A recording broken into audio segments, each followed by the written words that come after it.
Серпенің бастапқы ұзындығы 88 мм. Оны 120 мм дейін созғанда 120 ньютон серпімді күші пайда болады. Егер серіппеге әрекет етуші күш 90 ньютон болса, онда серіппенің ұзындығы қандай болады? Берілген жазайық. Бастапқы ұзындық 88 мм.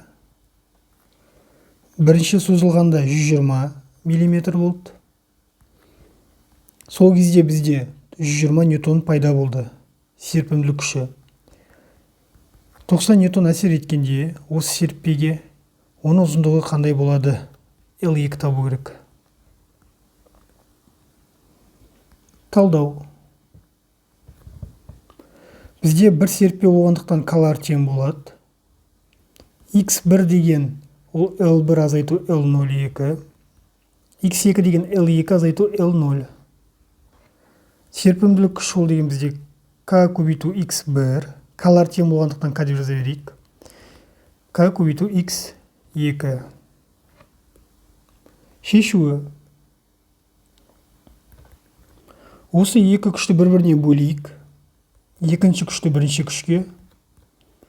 К X2, К X1. Калар қысқарып кетеді. Өзара тең болғандықтан.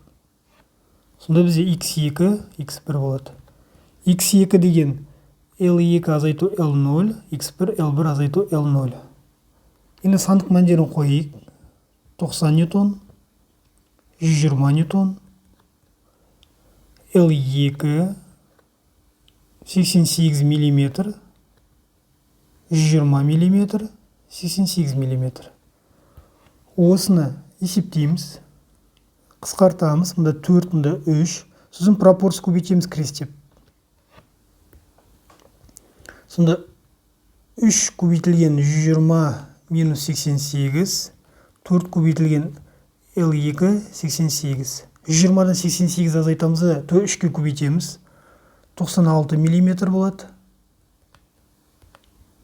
Мұнда жақша ашамыз. 4 L2 минус 352 мм. 4 L2 тең болады. 96, 352 минус плюс болып барады. 448 мм болады. Сонда L2 бізде 448 мм-ді бөлеміз 4-ке. Сонда 112 мм шығады жауабымыз.